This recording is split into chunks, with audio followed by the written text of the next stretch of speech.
Oke, ya kita akan melihat beberapa pandangan ya. Nah, kita akan membuka Yakobus pasal 2 dulu ya. Yakobus pasal 2 ayat 17 dan 24. Yakobus pasal 2 pasal 2 ayat 14 sampai ayat yang ke 26 itu perikop dengan diberi judul oleh LA itu ya. Iman tanpa perbuatan pada hakikatnya adalah mati. Dan ini mirip seperti yang diomongkan, dituliskan oleh Yakobus ya. Saya akan bacakan. Yakobus pasal 2 ayat yang ke-17. Demikian juga halnya dengan iman. Jika iman itu tidak disertai perbuatan, nah perkataan tidak disertai. Ini penting ya, tidak disertai artinya tidak bersama ya. Tidak disertai bersama dengan perbuatan, maka iman itu pada hakikatnya adalah mati. Jadi nggak ada iman yang tidak menghasilkan, tidak ada iman yang tidak berbuah. Jadi iman itu pasti ada perbuatannya. Tidak mungkin iman tidak ada perbuatannya. Nah, pandangan dari Yakobus jelas perkataan-perkataan firman Tuhan itu kan iluminasi dari Roh Kudus. Jadi sampai diksinya, pemakaian katanya pun itu berbeda Paulus dengan Yakobus. Dan tulisan-tulisannya pun menghadapi kepada jemaat yang betul-betul ada masalah itu juga berbeda. Jadi tulisan ini sebenarnya berkaitan dengan konteks semuanya. Jadi tidak bisa dipertentangkan secara doktrinal semata karena tanpa tahu latar belakang. Nah, kalau kita sudah mengerti latar belakangnya, maka yang dihadapi Paulus dan Yakobus itu jemaatnya berbeda. Ya, nanti saya jelaskan itu. Jadi jelas di sini dikatakan, maka iman itu pada hakikatnya adalah mati.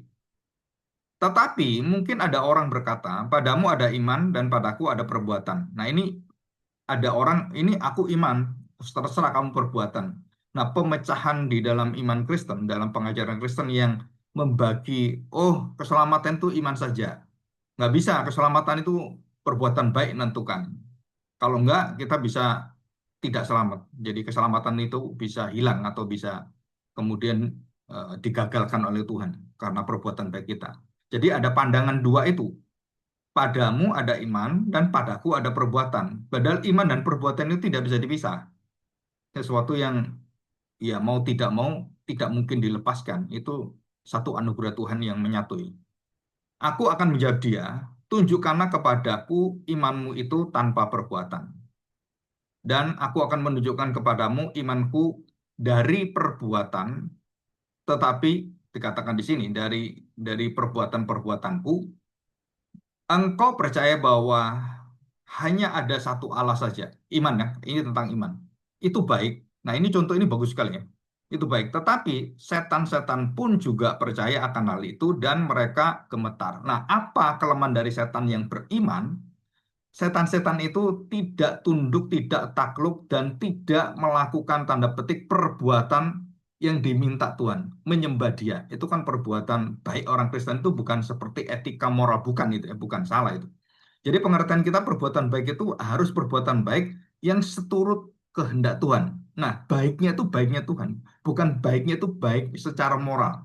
Maka waktu kita berkata dan juga menceritakan serta menjelaskan tentang perbuatan baik. Nah, kita harus betul-betul tahu perbuatan baik ini bukan perbuatan baik agama, bukan perbuatan baik moral, tapi perbuatan baik di dalam anugerah Tuhan. Perbuatan baik di dalam Kristus yang memberikan kita satu lingkup ya, satu kuasa sehingga dalam dalam kelemahan kita, dalam segala kelemahan kita, apapun kelemahan kita, perbuatan kita yang kita hasilkan itu, ekspresikan, itu adalah dibungkus dan disempurnakan oleh Kristus, dikuduskan oleh Kristus. Sedangkan etika enggak. Kristus tidak menguduskan etika manusia, tidak menguduskan agama, tidak.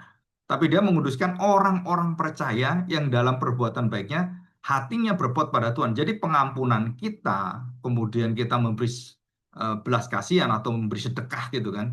itu berbeda dengan perbuatan baik dengan agama. Kenapa? Karena kita keluar dari iman kita yang berpaut pada Kristus, sedangkan mereka tidak. Jadi intinya sebenarnya perbedaannya, kalau setan-setan itu tidak menyembah Allah, maka dia berbuat baik pun, setan-setan menyembah Tuhan pun yang baik itu kan, nyembah Tuhan baik juga kan, tidak menyelamatkan. Jadi semua agama nyembah Tuhan, iya, tapi itu tidak menyelamatkan sama dengan setan-setan. Jadi perbuatan baiknya itu yang ditunjukkan mau kita mengasihi orang miskin itu tidak ada pengaruh sama sekali kemudian membeli keselamatan kita dan kayak kita itu ditawari Tuhan mau nggak kalau selamat ya kamu harus memberi sedekah 1 miliar gitu kan kalau orang kaya 10 miliar orang miskin 100.000 gitu kan orang Israel kan ditentukan juga kan nah persembahan yang paling kecil ya 2 keping perak itu paling kecil persembahan yang diperbolehkan manusia mempersembahkan orang Israel yang mempersembahkan ada 2 keping perak. Seperti janda miskin nggak punya uang. Nah itu kalau nggak jangan jangan kasih. Dan itu ukuran-ukuran yang ditentukan secara ritual dan juga tata laksana di dalam ibadah. Nah kita juga harus tahu. Jadi kalau kita sekarang memberi persembahan gitu kan, terus kita ambil uang yang paling kecil, padahal kita punya uang perusahaan yang bagus yang bisa besar, itu dosa kita itu double sebenarnya. Kenapa double? Karena kita tahu dan kita memberi, kita tidak seturut dengan perbuatan baik menurut Tuhan. Kenapa double? Karena secara etika saja kita sudah cacat, apalagi kita melayani Tuhan. Nah, di situ.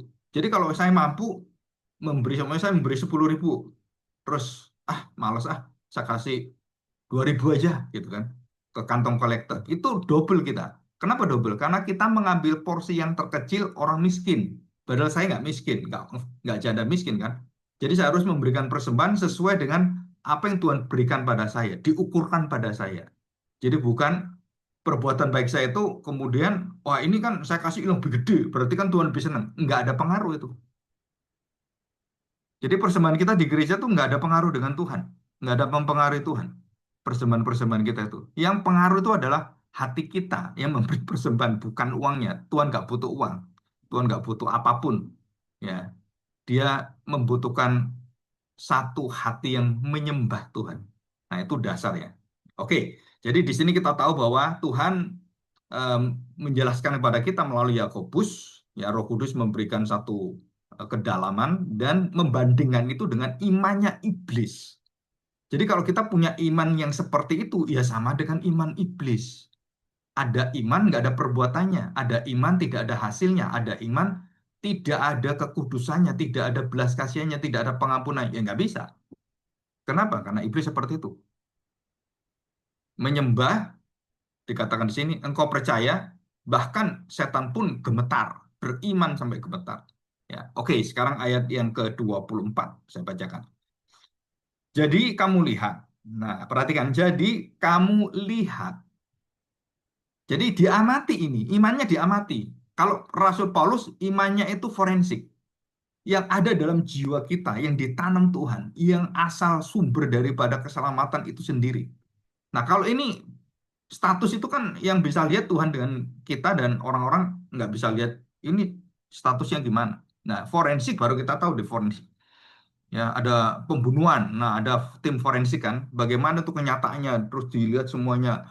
Terus ini bener nggak dibunuh? Ada darahnya. Nah, itu forensik. Sedangkan Yakobus itu yang nyata, yang terlihat jelas. Dan dikatakan di sini, ayat yang ke-24 ya. Jadi kamu lihat bahwa manusia dibenarkan karena perbuatan-perbuatannya dan bukan hanya karena iman. Di situ. Jadi dibenarkan bukan karena imannya, tapi dari apa yang kita lihat, itu juga perbuatannya membenarkan dia orang beriman. Jadi kita harus mengerti ini posisinya Yakobus. Kenapa saya jelaskan posisi Yakobus? Karena yang banyak orang salah ngerti itu posisinya Yakobus. Loh Pak, itu kan iman nggak ada perbuatan mati. Jadi ya perbuatan kan membuat imannya hidup. Bukan, saudara. Bukan seperti itu. Kalau imanmu tidak ada perbuatan, nah imanmu itu mati. Jadi iman itu harus ada perbuatan. Iman itu menghasilkan perbuatan.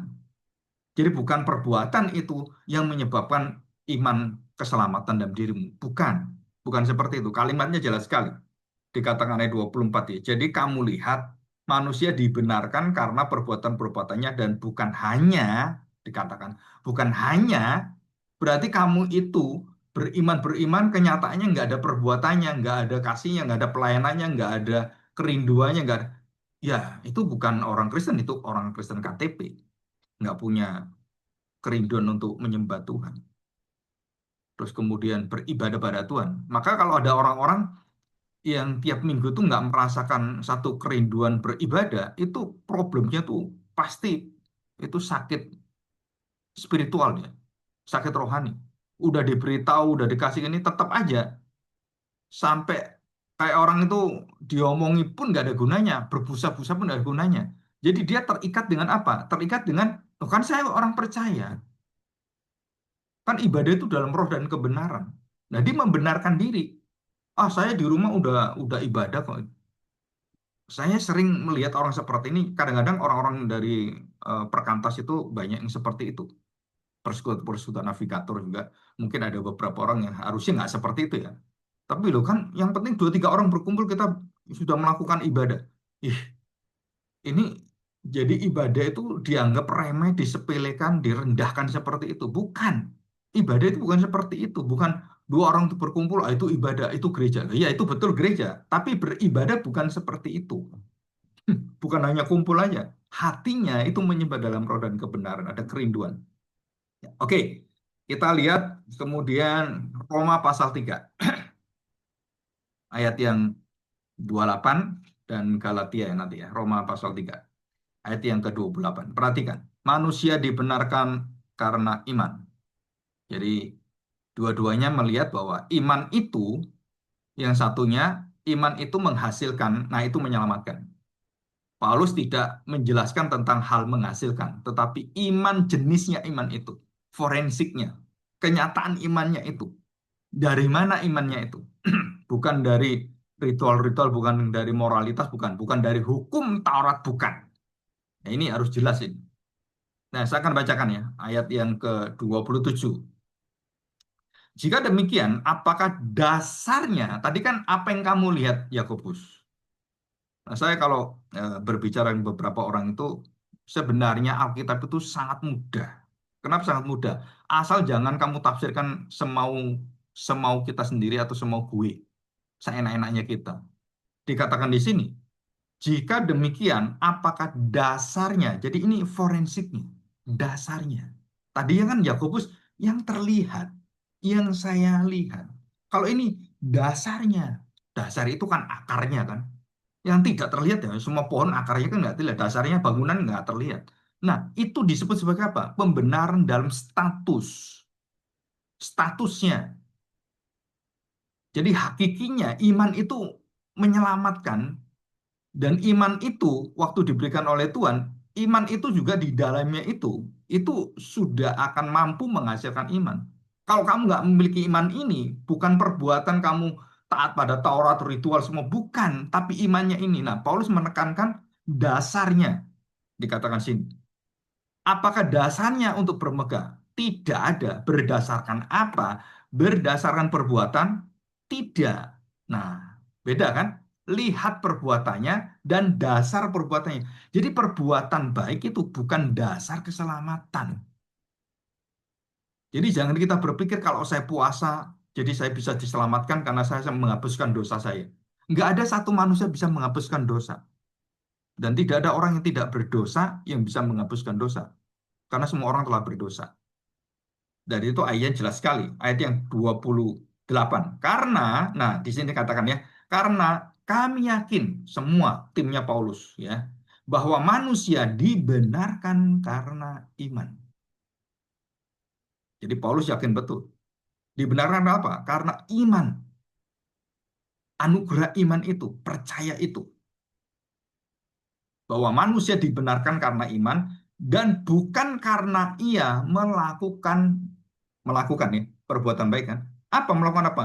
Hukum Taurat. Nah, saya percaya hukum Taurat dengan moral itu tinggi Taurat. Nah, ini adalah hukum dari Tuhan.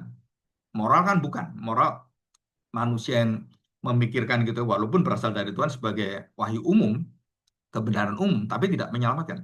Nah, ini Taurat yang dari Tuhan. Bahkan Taurat pun, kamu melakukan Taurat, dikatakan Paulus pada ayat yang ke-28, dan bukan karena ia melakukan hukum Taurat. Jadi melakukan hukum Taurat pun itu tidak membawa keselamatan. Jadi moral, agama, hukum Taurat, sunat, ke gereja, melayani, jadi pendeta, terus jadi majelis, jadi kalau dikatakan misionaris, bahkan jadi martir, itu tidak pernah menyelamatkan. Loh, terus bagaimana Pak? Itu adalah hasil iman. Jadi ini hasil iman saya jadi pendeta. Hasil iman saya jadi martir. Hasil iman saya seperti Charlie Kirk, gitu kan, yang ditembak kemudian mati. Itu adalah hasil. Jadi waktu Paulus melihat dasarnya itu menjadi apa? Penting sekali dasarnya. Nah, sekarang kita melihat ya di dalam Galatia pasal 2 yang mirip. Ya, mirip ya. Galatia pasal 2. Coba kita lihat Galatia pasal 2 atau ringkasannya aja. Manusia tidak dibenarkan. Ditegaskan kembali dalam Galatia, tidak dibenarkan. Jelas ya. Oleh apa? Karena melakukan hukum Taurat. Saya bacakan ini ya. Kamu tahu bahwa tidak ada seorang pun yang dibenarkan oleh karena melakukan hukum Taurat, tetapi hanya oleh karena iman di dalam Kristus Yesus. Sebab itu, kami pun telah percaya kepada Yesus Kristus supaya kami dibenarkan oleh karena iman dalam Kristus dan bukan oleh karena melakukan hukum Taurat. Sebab tidak ada seorang pun dibenarkan oleh karena melakukan hukum Taurat. Ini penegasan-penegasan Paulus sangat jelas sekali. Jadi perbuatan baik tidak membenarkan kita. Tapi iman di dalam Kristus, Kristus yang melakukan, Kristus yang bertindak, Kristus yang punya jasa, dialah yang menyelamatkan kita. Jadi iman kita ini yang mendapatkan anugerah dari Tuhan, itu menyelamatkan kita. Terus iman itu sendiri, yakin itu, kepercayaan kita, iman itu sendiri tidak menyelamatkan. Hanya menyelamatkan siapa? Kristusnya. Ini saya pernah eh, diskusi ya, atau ya istilahnya ada debatnya. Dan saya beritahukan, Pak, berarti orang itu kalau dia beriman, dia yakin dia selamat. Kalau dia nggak yakin, dia nggak selamat. Saya katakan, bukan seperti itu. Kenapa? Karena iman itu bukan hasil keyakinan kita. Iman itu anugerah dari Roh Kudus. Waktu kita dilahirbarukan, kita memiliki iman, dan iman itu ada semacam eh, jangkarnya, ada semacam ikatannya dalam hati kita. Jadi waktu diberikan pada kita dan ditetapkan, ditanam dalam hati kita, kita kemudian menjadi orang lahir baru dan diberikan iman itu seperti satu fondasi dasar gitu kan, dan tidak bisa goyah. Nah, itu disebut sebagai iman. Apa itu iman? Pemberian Allah memberikan saya keyakinan hati, percaya, taat, tunduk pada firman Tuhan. Jadi ketaatan saya tunduk itu tidak menyelamatkan saya, ketaatannya. Tapi saya diberi ketaatan yang berasal dari Kristus, karena saya percaya pada Kristus, dan saya yakin percaya. Nah, yakinnya ini hasil dari apa? Dari saya percaya pada Kristus. Dan saya yakin. Jadi Kristuslah menyelamatkan saya, bukan iman, bukan perbuatan. Jadi Paulus sedang menekankan apa? Bukan hanya iman yang mati, iman agama, tapi iman di dalam Kristus. Jadi kita masuk lebih dalam. Hanya oleh iman di dalam Kristus. Dari sola fide. Ya. Oke, kita akan belajar hari ini. Yang pertama, ya, sebagai gambaran besar. Secara teologis, pengajaran Paulus dan Yakobus, kalau dipisahkan tanpa dasar kita tahu, dan kita mengerti akan tulisan-tulisan Rasul Paulus dengan Rasul Yakobus, maka itu sepertinya bertentangan. Oh, ini iman, ini perbuatan, ini perbuatannya, ini imannya. Padahal tidak ada sama sekali pertentangan. Bahkan itu saling melengkapi dan begitu bagus sekali. Yang satu dasarnya, yang satu yang dilihat. Yang satu adalah forensik status manusia barunya. Yang satu adalah bagaimana menjadi manusia barunya, mengekspresikan, bertanggung jawab, dan melaksanakan serta menjadi saksinya, dilihat. Jadi itu sesuatu yang akhirnya klop. Jadi kalau kita tidak diberi ajaran Yakobus, kita menjadi orang beriman sembarangan. Ya udah beriman saya. Perbuatan gimana? Oh, ya nanti kan Tuhan ampuni saya. Oh Tuhan. Nah itu orang-orang yang ditentang oleh kaum Puritan di situ. Jadi banyak orang-orang reform, evangelical pada zaman-zaman abad 16-17 itu yang kemudian seperti seperti Yakobus hadapi. Mereka percaya orang pilihan sudah dipilih Tuhan sejak kekekalan dan mereka jadi hyper grace, terlalu memegang grace, tidak ada tanggung jawab di dalam hidupnya dan hidupnya sembarangan, mabuk-mabuk, main perempuan. Ya nanti kan bertobat aja kita bisa. Sebenarnya ini rusaknya negara Eropa, rusaknya negara Amerika itu karena hal seperti ini. Jadi iman mereka itu tidak dilaksanakan, tidak diwujudkan, sehingga anak-anak mereka kemudian menjadi anak-anak sembarangan. Jadi akhirnya ada pergaulan bebas, kumpul kebo, terus kemudian narkotik itu dan apa itu ganja-ganja itu tidak dilarang, dibebaskan, membawa senjata pun boleh dan semuanya dibebaskan negara barat. Ya kamu kawin tanpa ada pernikahan juga silakan gitu kan. Jadi ini moralnya betul-betul moral yang hancur. Kenapa? Karena mereka berpikir, loh kan saya udah selamat.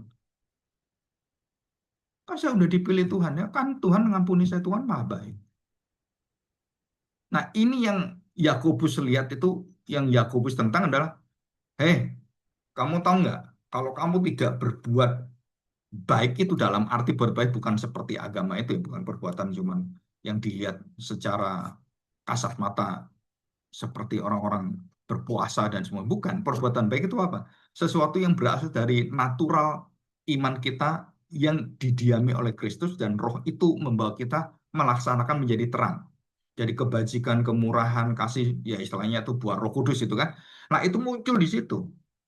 Perbuatan baik itu buah Roh Kudus. Jadi kalau itu nggak ada, ya berarti imanmu mati, imanmu itu mandul di situ.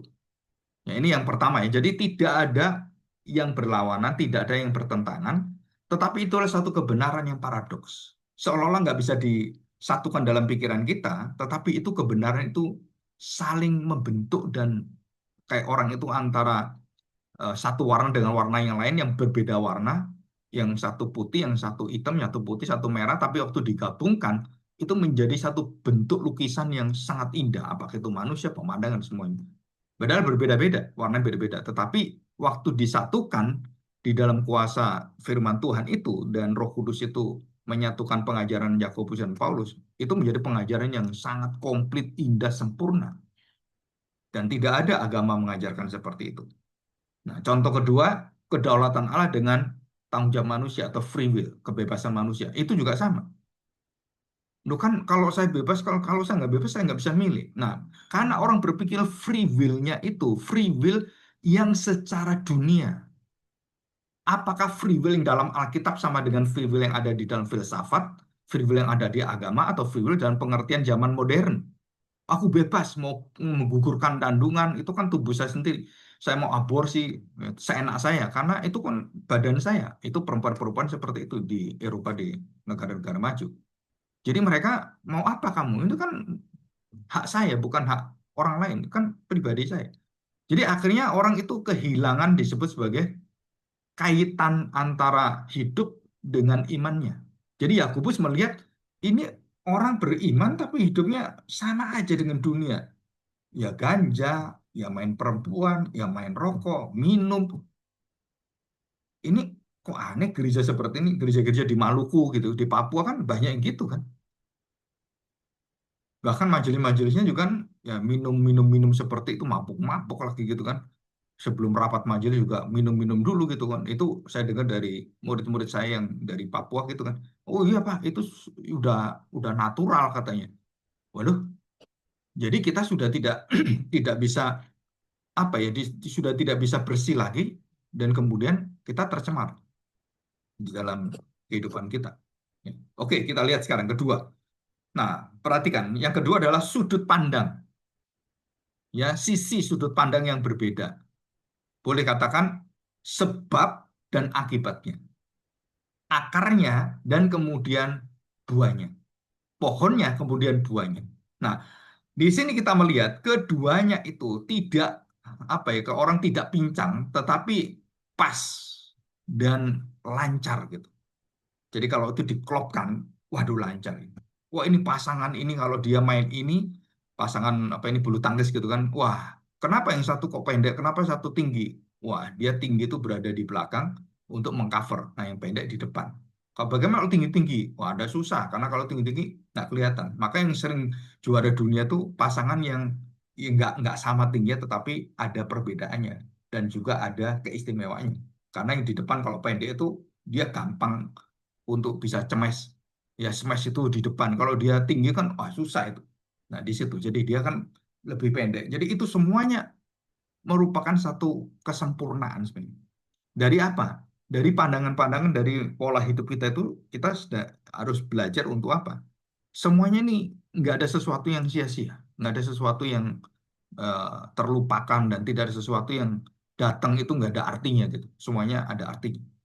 Nah, yang ketiga itu tulisan Rasul Paulus ditujukan kepada orang-orang yang memegang hukum Taurat dan mereka memegang ritual itu. Saya disunat, saya anak Abraham, gak berbuat baik pun, saya nggak setia pun Tuhan tetap akan tolong saya. Itu bangsa Israel seperti sampai hari ini banyak bangsa Israel seperti itu. Jadi kami umat pilihan, kamu mau ngelawan saya tetap dibela Tuhan. Nah gitu mereka. Tuhan di pihak saya, walaupun dia bunuh orang banyak, anak-anak kecil dengan alasan apapun tetap aja bunuh orang kan. Itu yang dimasalahkan di PBB kan seperti itu. Itu berapa puluh ribu orang mati itu.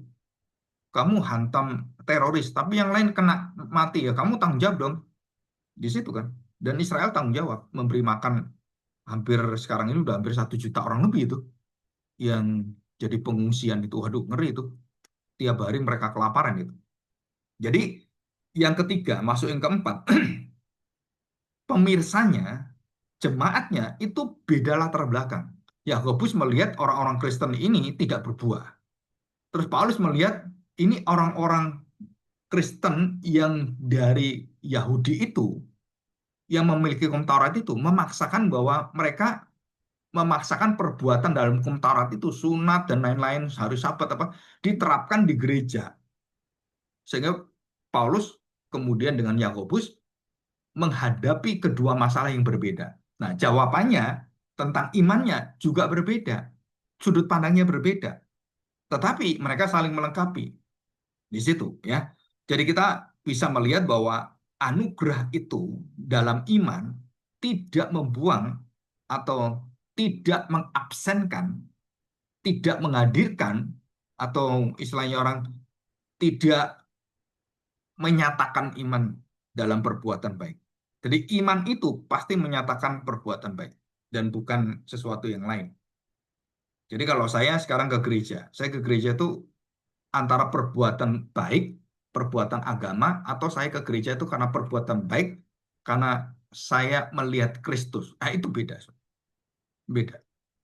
Jadi yang satu ibadah dengan fanatisme, dengan kebutaan, yang satu ibadah dengan jelas lihat Tuhan. Yang satu ibadah melihat kepada seluruh bentuk-bentuk bahwa ritual itu, perbuatan baik itu menjadi tekanan mereka. Tapi kalau kita, hati kita, jadi perbuatan baik itu menghasilkan sesuatu yang kita lakukan yang terbaik. Yaitu etos Protestan sebenarnya. Jadi iman dalam perbuatan itu sebenarnya nanti saya lagi mau nyusun, mau bikin channel tentang etos Protestan yang ditulis oleh Max Weber. Dan bagaimana dia menyelidiki seluruh Eropa dan Amerika dan negara yang tanda petik karena Kristen, karena reform, karena reformasi itu memiliki satu karakter masyarakat sosial yang jauh lebih maju, jauh lebih pinter, jauh lebih bersih, jauh lebih tepat gitu kan, presisi. Kenapa itu? Karena ada etos Protestan dan itu nggak bisa dibantah. Udah lebih dari 500 tahun. Dan Indonesia juga sama. Jadi kalau saudara lihat, kenapa sih kita harus punya disiplin waktu yang sangat tinggi? Kita harus punya komitmen yang tinggi. Ya karena itu bentuk daripada penyembahan kita. Jadi kalau kita dan gereja bukan males asal-asalan, ya engke wae lah gitu kan. Bukan seperti itu, Saudara. Jadi kita sudah merindukan. Jadi besok ibadah gitu ya, saya sebagai hamba Tuhan sudah berminggu-minggu berbulan-bulan, saya sudah apa ya, kalau orang itu sudah merancang, sudah mengerti firman Tuhan yang saya bawakan aja, yang nanti saya akan bicarakan apa, itu sudah ada semua. Dan saya kemudian dalam perjalanan hidup saya mempersiapkan diri bersama dengan Roh Tuhan, bersama dengan Kristus, bersama dengan firman Tuhan, itu memperdalam semuanya dengan hal-hal yang bersifat perbuatan baik, yang bersifat sebagai saksi, dan banyak hal yang akhirnya melengkapi isi daripada nanti renungan dan khotbah itu. Ya, oke, yang terakhir sekarang, saudara, iman dan perbuatan baik di dalam Alkitab, di dalam Kristus, itu jauh beda dengan perbuatan baik di agama dan iman di dalam agama lain. Saudara perhatikan ya, karena iman kita itu isinya hanya di dalam Kristus. Jadi kita percaya Kristuslah yang melakukan dari alfa sampai omega, dari awal sampai akhir, dari yang ya istilahnya yang terdepan sampai yang terbelakang itu semua yang dilakukan oleh Kristus. Nah, iman seperti ini nggak ada satu agama pun yang punya iman seperti ini. Kenapa? Ya mereka menunjukkan dengan iman kepercayaan kepada, loh kalau saya baik diukurnya dengan kebaikan. Kalau kita diukurnya dengan apa? Kristus, kebaikan Kristus, pengampunan Kristus. Jadi ukuran kita bukan dunia ini, bukan perbuatan baik dunia ini, tapi perbuatan tanda petik baiknya Kristus yang dianugerahkan pada kita, yang menyempurnakan kita, dan kemudian kita berbuat baik yang dalam perjalanan hidup kita masih penuh dengan compang-camping. Nah, di situ Tuhan mengajar kita untuk apa? Belajar kekudusan, belajar ketaatan, belajar kesetiaan, tunduk pada firman Tuhan. Nah, kita belajar saling mengasihi, saling mengampuni. Di situ Kristuslah yang menyatukan kita. Nah, di agama lain nggak ada. Kemarin saya lihat Erika Kirk ya, istrinya Charlie Kirk itu. Dia mengatakan secara manusia dia sulit sekali mengampuni, tapi di depan orang-orang begitu banyak dalam masa penghiburan-penghiburan Charlie suaminya itu, dia mengatakan, Father, dikatakannya, I will forgive the young man. Jadi melalui Bapak itu, dia taat dan dia kemudian melakukan perbuatan baik dan menunjukkan itulah imannya, itulah keselamatannya. Wah, itu selama hampir, kalau saya ngomong mungkin hampir 100 tahun ya, belum pernah ada di Amerika ada satu tempat yang dibuka yang begitu hebat seperti ada kebangkitan bangsa, kebangkitan rohani eh, orang-orang Amerika sampai pemuda-pemuda SMP SMA itu, wah itu mereka mereka apa ya, roh Tuhan itu membuat kematian Charlie itu satu momen yang sangat luar biasa. Mereka diingatkan kembali tentang iman Kristen yang luar biasa itu. Dan istrinya kemudian menyatakan itu di depan televisi, disiarkan, dilihat miliaran manusia, dan semuanya itu begitu mengagumi akan kasih Kristus, pengampunan Kristus. Luar biasa itu. Yang datang hampir 200.000 orang lebih itu di dalam stadium yang besar itu kan, dan disiarkan ke ratusan channel itu, dan belum lagi channel YouTube semuanya berapa ribu itu. Dan saya pun juga menyebarkan itu. Kenapa? Karena itu kesaksian yang luar biasa, dan kita harus memakai digital, sarana digital itu sebagai tempat untuk kita menyampaikan pesan supaya orang itu terbuka dan tahu anugerah Tuhan. Jadi tanggung jawab dan anugerah Tuhan itu tidak pernah terpisah. Ya, jadi tidak ada sesuatu yang istilahnya tuh orang-orang yang dipilih dan kemudian diistimewakan Tuhan. Enggak. Kalau kamu jahat, kalau kamu tidak tunduk, kalau kamu melawan aku buang kamu, aku hajar kamu. Itu Tuhan. Jadi bangsa Israel, wah kan saya udah dipilih, silakan udah dipilih. Kalau tidak sejalan dengan hati Tuhan, tidak kekudusan, kamu kawin sembarangan, ya dihantam oleh Tuhan kamu, dihajar oleh Tuhan. Dan itu cara Tuhan, termasuk gereja, termasuk gereja, Saudara. Jadi sebelum orang-orang pernah ngomong dengan saya, Pak, kenapa sih ini gini-gini? Ada satu orang gitu kan. apakah itu jemaat, apakah itu pengurus, saya beritahu ya. Jika ada kelemahan-kelemahan itu, saya biasanya datang datang langsung pribadi. Saya beritahu ini. Nah, kalau sudah pribadi, saya beritahu ini di beberapa gereja yang saya pernah melayani sama gitu. Dan kalau anaknya kena penyakit AIDS gitu kan, atau anaknya kena LGBT, saya datangi. Tapi hampir semua orang tua itu belain anak, Sir. Ya mungkin saya juga sama. Nah, kalau suatu hari kena seperti itu kan, kita ya istilahnya itu mau kamu ya namanya sayang anak kan. Tapi namanya seorang hamba Tuhan menegakkan disiplin. Saya katakan kebenaran-kebenaran dan beritahu supaya apa?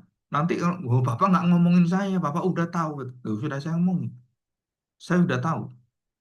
Dan itu pun tidak saya ya sebarkan ke orang enggak, cuman orang itu saja saya beritahukan dan saya nggak ngomong keluar siapapun. Kenapa? Karena memang itu adalah privasi. Tapi orang itu ada yang waktu saya ngomong tentang anaknya, yang LGBT kayak yang kena macam-macam gitu.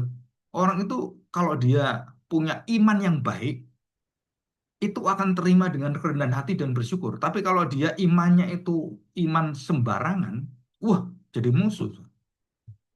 Jadi musuh. Padahal dia itu ada satu ketua misi ya, ketua bidang misi di satu gereja. Dan waktu saya beritahukan kesalahan dia, wah itu benci dengan saya selama 3 tahun. Sampai akhirnya dia sadar bahwa dia salah. Dan ada 3 orang itu, bukan hanya dia, 3 orang. Waktu itu tentang Rick Warren. Dan saya katakan, ini buku banyak salahnya. Ini buku nggak bener ini. Kenapa kamu pakai ini? Pak, ini sudah dipakai 25 juta orang dibaca. Ini buku luar biasa. Waduh, apanya yang luar biasa saya ngomong. Karena saya punya satu frame itu tentang biblical theology itu, sistematik semuanya, itu udah mendarah daging. Jadi baca apapun langsung tahu, oh ini nggak beresin. Oh ini nggak beresnya di mana? Tahu semua, oh ini di sini, di sini. Nah, waktu saya beritahu, wah, jadi musuh. Tapi setelah lewat 3 tahun, akhirnya saya benar. Yang saya omongkan benar semua. Dan tidak ada sesuatu saya itu ya bermusuhan dengan dia. Dia musuh saya. Ya rugi dia sendiri kan. Akhirnya datang malam-malam beritahu. Nah, buahnya akhirnya saya melihat. Jadi kalau orang datang minta maaf, berarti dia imannya itu hidup. Dan saya beritahu, "Nah, kan Bapak sudah ngomong, saya sudah beritahu. Nanti kalau Bapak datang ke saya nggak usah minta maaf, kenapa? Ya memang kelemahan kita di sana. Saya juga pernah salah doktrin juga sama, ngotot-ngotot gitu kan. Tapi kalau udah tahu, ya terima kasih karena diingatkan. Oh iya Pak Agung, kita berteman ya katanya. Saya nggak lagi punya hati ya apa itu istilahnya eh, keki gitu kan, ya jengkel gitu. Dan dia terbuka. Nah, sekarang ketemu saya enak dia, yaitu perbuatan yang dari hasil iman ya. Ya, oke. Nah, saudara perhatikan ya. Fokus daripada Paulus. Apa fokus daripada Paulus adalah dia menentang legalisme, bentuk legalisme. Jadi kalau Taurat, sunat, nah kalau nggak dibaptis, kamu nggak selamat. Nah, gereja-gereja eh, Katolik, Roma Katolik itu banyak yang menekankan ritual tanpa melalui gereja. Itu dikatakan kita tidak mendapatkan keselamatan. Jadi gerejanya bukan gereja gereja di dalam Kristus, tapi gerejanya gereja secara organisasinya. Nah, Alkitab tidak pernah mengajarkan itu sama sekali. Alkitab mengajarkan gereja Kristusnya, bait Allah itu ada Kristusnya dan kita bait Allah. Nah, itu yang menyelamatkan, bukan organisasi gerejanya. Gereja Baptis, gereja Reform, gereja Puritan gitu. Itu nggak menyelamatkan. Dan kita harus tahu itu. Jadi fokusnya apa? Menentang legalisme Yahudi, mengandalkan perbuatan, mengandalkan tata ritual-ritual keagamaan yang dijunjung tinggi, sunat, kemudian hari ini nggak boleh, makan ini nggak boleh, ya kenajisan yang disebut sebagai tarak dan banyak macam-macam. Dan itu Paulus tentang. Kita tidak diselamatkan karena melakukan ritual. Bahkan hukum Taurat pun tidak pernah dijadikan oleh Tuhan sebagai juru selamat kita, penyelamat kita. Hukum Taurat menunjukkan dosa-dosa. Kita membutuhkan juru selamat, kita membutuhkan Mesias. Jadi fungsi Taurat, fungsi etika, fungsi hati nurani itu menunjukkan bahwa kita ini orang berdosa dan kita harus diselamatkan. Ya, di situ. Jadi prinsipnya jelas bahwa fokusnya Paulus adalah iman sebagai sarana menerima anugerah Allah. Sola fide. Dan prinsip secara teologisnya, pembenaran hanya melalui iman di dalam Kristus, bukan iman agama, iman berdasarkan enggak, iman di dalam Kristus, bukan iman di dalam perbuatan baik kita, bukan. Ya. Jadi waktu Yakobus mengatakan iman yang menyelamatkan, membenarkan, jika membenarkan adalah iman yang disertai perbuatan baik. Jadi perbuatan baik bukan seperti yang melakukan kontorat, melakukan pelayanan, bukan itu, Ustaz. Tapi berasal dari hati yang tahu bahwa kebaikan itu berasal dari Tuhan. Dan ini sesuatu yang harus kita tekankan gitu ya. Jadi dalam seluruh prosesnya. Jadi istilah bahasa Inggrisnya itu justification by faith alone. Ya, pembenaran dideklarasi sebagai status legalitas, sebagai status forensiknya semata-mata, status benar semata-mata karena iman pada Kristus, bukan karena usaha kita sama sekali, bukan perbuatan kita, bukan karya kita. Jadi Paulus menekankan aspek status hukumnya, dasarnya, sumbernya, asalnya, jadi keselamatan itu dari iman. Ya, bukan iman yang menyelamatkan ya, tapi dari iman yang menunjuk pada Kristus. Sedangkan Yakobus fokusnya adalah iman yang sejati itu harus menyatakan diri dalam tindakan-tindakan, perbuatan-perbuatan. Nah, disebut sebagai perbuatan baik menurut baiknya Allah, bukan menurut kita ya. Jadi Yakobus menentang apa? Orang-orang yang menentang hidup diatur. Tadi kan diatur Taurat. Nah, ini yang menyelamatkan. Yang ini nggak ada aturannya. Ini kita kan sudah diselamatkan. Nah, kita kan bebas mau makan Pak, makan apapun, Bu. Sunat nggak sunat bebas. Nah, seperti itu, saudara. Jadi antinomianisme. Orang Kristen yang berkata punya iman tetapi hidupnya nggak ada hasilnya, nggak ada buahnya, nggak ada perbuatannya. Jadi fokusnya apa? Iman sejati harus nyata terlihat dalam tindakan-tindakan. Jadi bukan tindakan-tindakan agama, tapi tindakan-tindakan di dalam iman. Dan agama nggak bisa. Saya beri contoh. Orang agama lain. Terus kemudian seperti Erika Kirk gitu kan. Bisakah orang itu mengampuni seperti itu? Saudara, itu kalau bukan kuasa Tuhan nggak bisa. Bukan kuasa Roh Kudus nggak bisa. Hal-hal yang tidak mungkin dilakukan oleh setan, orang berdosa, dan itu tidak mampu mereka lakukan. Apa itu? Kasih yang sepenuh hati diminta Allah. Pengampunan 70 kali 7 kali. Saudara, itu semua kuasa Roh Kudus. Hasil Roh Kudus, bukan kekuatan batin, bukan kekuatan jasa, bukan perbuatan, bukan moral dan agama, iman agama, bukan. Itu hasil Roh Kudus. Jadi coba kita dengar agama-agama yang hebat, ya, mulai dari yang Hindu, Buddha, terus semuanya. Saudara, nggak pernah ada yang bisa melakukan seperti Kristus. Nggak ada. Paling paling ya, paling. Ya nerimo aja, diem, semedih, menghilangkan perasaan, gitu. Permusuhan apa? Nafsu dihilangkan. Saudara, agama untuk menjadi selamat, kita nggak boleh bernafsu. Untuk menjadi selamat, kita nggak boleh mikir apa. Damai, kosong semua. Itu agama-agama kuno. Bersemedi, terus masuk gua-gua gitu kan. Terus mencari apa itu hikmat gitu kan. Dan kemudian, ini saya akhirnya menemukan cahaya kemuliaan dan kemudian menyatu dengan cahaya itu. Sesuai itu bukan agama, bukan keselamatan. Itu adalah satu wujud self-aktualisasi diri manusia yang ingin mencapai tanda petik keberadaan yang Allah itu, yang Maha Kudus itu. Dan itu nggak bisa.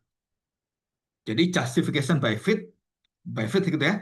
Nah, kalau Yakobus justification before man, tadi after God ya, atau before God gitu ya, before atau after. Nah, ini before man. Jadi pembuktian iman di hadapan semua orang, dilihat oleh semua orang. Jadi yang mengukur siapa? Orang sekeliling kita. Pohon yang baik, buahnya baik. Itu ajaran Tuhan Yesus.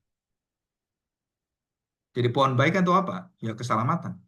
Hidup kita yang diubahkan. Buah apa? Ya perbuatan baik kita. Hasil daripada pohon itu apa? Dan saya paling paling suka itu dengan ilustrasi yang paling sempurna. Pohon baik, buah baik. Iman baik, perbuatan baik. Dan tidak ada yang di luar itu. Kenapa? Ya kalau di luar itu pohon jelek, ya buahnya jelek. Walaupun kita tahu bahwa dalam dosa kita banyak melakukan kepahitan. Ya, jadi kita harus tahu betul.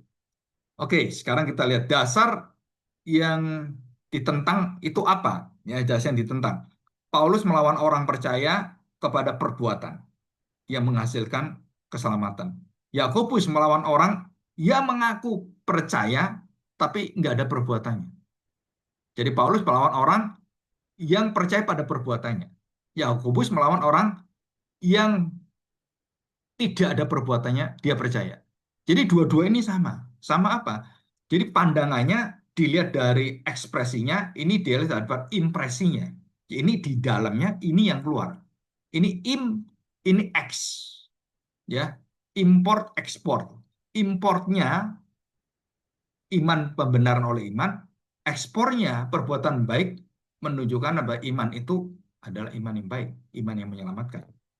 Jadi fokusnya satu adalah dasar pembenaran, akar daripada hidup kita, kebenaran yang ditanamkan oleh Tuhan, sedangkan Yakobus, iman itu yang ditanamkan itu akan menunjukkan kesaksiannya, akan menunjukkan satu perbuatan yang dilihat oleh manusia. Apakah Paulus tidak menekan perbuatan? Oh, Paulus menekankan, jangan jemu-jemu berbuat baik. Itu kan di dalam Korintus dikatakan. Engkau harus melakukan keselamatanmu dengan takut dan gentar. Itu Paulus mengajarkan perbuatan-perbuatan yang mengajarkan. Tapi semuanya itu tidak menyatakan bahwa Paulus menggugurkan dasar sumber daripada iman. Enggak, dia malah menegaskan orang Kristen itu harus berbuat dengan baik semua. Ya, di situ ya. Oke, sebagai penutup sekarang. Perhatikan ini. Jadi apa yang kita bahas sekarang ini, iman, keselamatan, perbuatan baik. Itu Paulus ya. Yakobus, iman menghasilkan, dibuktikan melalui perbuatan baik. Perbuatan baik tidak menghasilkan iman keselamatan. Dalam iman kepada Kristuslah, satu-satunya iman itu menghasilkan perbuatan baik. Jadi tidak ada satu perbedaan, tetapi sudut pandang yang satu dilihat yang dasar, akarnya, yang satu dilihat dari bentuk luarnya. Kalau orang Kristen itu seperti ini, kita merasakan kasihnya, kita merasakan kesaksiannya, merasakan perbuatan-perbuatannya. Di situ. Jadi tidak ada yang berlawanan dan bertentangan. Jadi anugerah Allah atau grace, semua sebagai dasar iman yang menghasilkan perbuatan. Jadi bukan dibalik. Anugerah menghasilkan perbuatan yang bisa kemudian menunjukkan iman keselamatan. Nggak bisa, so. Kita bukan agama. Jadi kebenaran Injil yang sejati adalah melahirkan hidup yang kudus, hidup yang adil, penuh dengan kasih. Nah, itu adalah hidup yang menjadi saksi, kesaksian Kristen. Sedangkan keselamatan mulai dari Allah, diperbuat oleh Allah, dilakukan oleh Allah, itu adalah iman yang menyelamatkan. Di sini, bagaimana iman menyelamatkan itu? Di sini, asal daripada iman, dimulai dari mana? Nah, ini semua adalah sesuatu yang jelas. Jadi kita nggak usah lagi, Pak, perbuatan baik atau iman, nggak usah bingung. Kenapa? Karena posisi jelas. Dua-duanya tidak menyelamatkan. Iman tidak menyelamatkan, perbuatan tidak menyelamatkan. Yang menyelamatkan siapa? Kristus. Iman di dalam Kristus. Perbuatan baik di dalam Kristus. Ya, oke. Saya pikir cukup. Kita masuk dalam doa ya.